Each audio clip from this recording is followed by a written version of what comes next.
उत्तर प्रदेश में भाजपा के महाजनसंपर्क अभियान के साथ सुनील बंसल की वापसी की चर्चा सियासी गलियारों में खूब हो रही है। दरअसल मोदी सरकार के 9 साल पूरे होने पर शुरू किए जाने वाला महाजनसंपर्क अभियान के प्रभारी के तौर पर सुनील बंसल को उत्तर प्रदेश का प्रभारी बनाया गया है।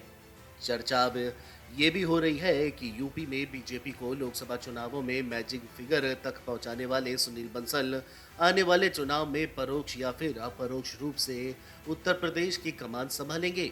वहीं पार्टी से जुड़े नेताओं के मुताबिक तेलंगाना, उड़ीसा और पश्चिम बंगाल में बीजेपी के लिए ग्राउंड पर काम कर रहे सुनील बंसल और उनकी टीम अभी भी राज्यों पर मजबूती से नजर बनाकर लोकसभा चुनावों की तैयारियां कर रही है। यूपी में एक बार फिर से सुनील बंसल 2014 की तरह ग्राउंड स्तर पर लोकसभा चुनाव की तैयारियों में जुट गए हैं।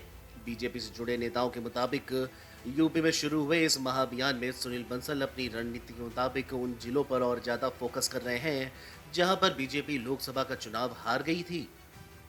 माना तो यही जा रहा है कि सुनील बंसल के उत्तर प्रदेश में लगाए गए एक दशक के अनुभव को पार्टी एक बार फिर से लोकसभा के चुनाव में इस्तेमाल करने वाली है। राजनीतिक विश्लेषक जीडी शुक्ला कहते हैं कि बंसल ने बीजेपी को उत्तर प्रदेश में तब ऑक्सीजन दी जब यूपी के सियासी मैदान में पार्टी के लिहाज से सूखे जैसी स्थिति बनी हुई है। उसका ही नतीजा था कि 2014 में उत्तर प्रदेश में भाजपा को बम्पर सीटें मिली।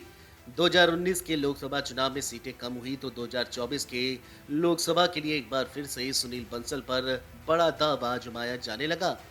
बीजेपी से जुड़े सूत्रों का ये कहना है कि बंसल के पास इस वक्त ओडिशा, पश्चिम बंगाल और तेलंगाना जैसे चुनौतीपूर्ण राज्यों में पार्टी का जनाधार तैयार करने की बड़ी जिम्मेदारी भी है। ऐसे में सबसे बड़ा सवाल ये उठता है कि अगर सुनील बंसल उत्तर प्रदेश में महाजनसंपर्क अभियान के प्रभारी बनाए गए हैं तो उन राज्यों का क्या होगा जहां पर बंसल को पिछले साल कमान दी गई थी। पार्टी सूत्रों का कहना है कि फिलहाल बंसल उन राज्यों में रुककर लगातार कैंप कर रहे हैं और उत्तर प्रदेश की उसी स्ट्रेटेजी के मुताबिक तेलंगाना, उड़ीसा और पश्चिम बंगाल के राज्यों में माइक्रो लेवल पर काम कर रहे हैं।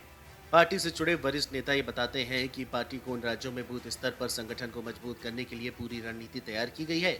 वह कहते हैं कि बंसल को उत्तर प्रदेश में इस महाअभियान का प्रभारी बनाया गया है, लेकिन ऐसा नहीं है कि तेलंगाना, उड़ीसा और पश्चिम बंगाल से उत्तर प्रदेश में पूरी तरह वापसी करा दी गई है। बीजेपी के वरिष्ठ नेताओं के मुताबिक यूपी में जिस तरीके से लोकसभा चुनाव की सरगर्मियां बढ़ती जाएंगी उसी तरह पार्टी के उन जिम्मेदार नेताओं की जिम्मेदारियां भी दी जाएंगी जो 2014 के वक्त थी। इसमें सिर्फ सुनील बंसल ही नहीं बल्कि पार्टी के और भी कई बड़े रणनीतिकार शामिल हैं जिन्हें यूपी के महाअभियान में शामिल किया गया है। भाजपा से जुड़े एक वरिष्ठ नेता बताते हैं कि बीजेपी ने मिशन 2024 की तैयारियां तेज कर दी हैं। ये बात तय है कि उसी के मद्देनजर सुनील बंसल को उत्तर प्रदेश में महाअभियान की कमान सौंपी गई है। सूत्रों का कहना है कि भले ही आधिकारिक तौर पर सुनील बंसल को 2024 के लोकसभा चुनावों की जिम्मेदारी न मिले, लेकिन उनकी रणनीतिक तैयारियां 2014 और 19 की तरह ही इस बार देखने को मिलेगी। वहीं सुनील बंसल उत्तर प्रदेश में महाअभियान का प्रभारी बनाए जाने को लेकर तेलंगाना की बीआरएस पार्टी के नेताओं का कुछ और ही कहना है। पार्टी की विधायक की कविता कहती हैं कि तेलंगाना में उनकी पार्टी बीआरएस के सामने कोई भी दूसरा अन्य दल टिक नहीं सकता।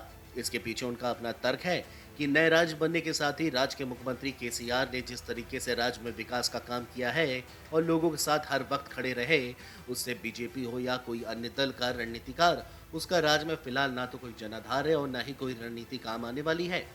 ये कविता कहती है कि सिर्फ भारतीय जनता पार्टी ही नहीं बल्कि सभी बड़े विपक्षी दल इस बात को बखूबी जानते हैं कि यहाँ पर भी बीआरएस का क्या जनाधार है।